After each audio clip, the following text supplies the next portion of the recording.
স্বাগতম জনাইছোঁ সকলোকে মোৰ ইউটিউব চেনেল অনিতা কাকতিলৈ। দেৱালী বুলি ঘৰলৈ আহিছিলোঁ, এতিয়া যাবলৈ ওলাইছোঁ। এয়া ঘৰলৈ আহিলে ভতিজাকেইজনীয়ে একদম যাবলৈ নিদিয়ে। ঘৰখনলৈ আহি ইমানেই ভাল লাগে, সিহঁতৰ মৰম চেনেহখিনি পালে সঁচাকৈ সকলোখিনি পাহৰি যাওঁ। আৰু জানেনে, মানুহৰ ঘৰখনেই আচল কথা। আৰু ঘৰখনৰ মানুহৰ যদি মৰম চেনেহখিনি সকলোৰে ইজনৰ সিজনৰ মাজত থাকে, সঁচাকৈ সেই ঘৰখনেই কথা সুকীয়া। আজিকালি মৰমবিলাক মানুহৰ ধন টকা পইচাৰে জুখিবলৈ যায়, কিন্তু আচলতে কি জানেনে, ধন টকা পইচাৰে কিন্তু মানুহৰ মৰম চেনেহ জুখিব নোৱাৰে।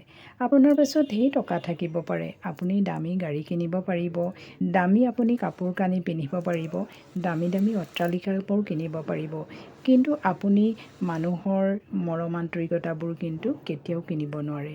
আপোনাৰ ভগা পজাই কিন্তু সেই ঘৰখনত যদি মৰম চেনেহ আন্তৰিকতা থাকে, সেই ঘৰখনৰ কথাই সুকীয়া। সেয়েহে আমিও ভতিজাৰ মৰম নেওচি নিজৰ কৰ্তব্যৰ কথা ভাবি ঘৰ মোৱা হ'লোঁ।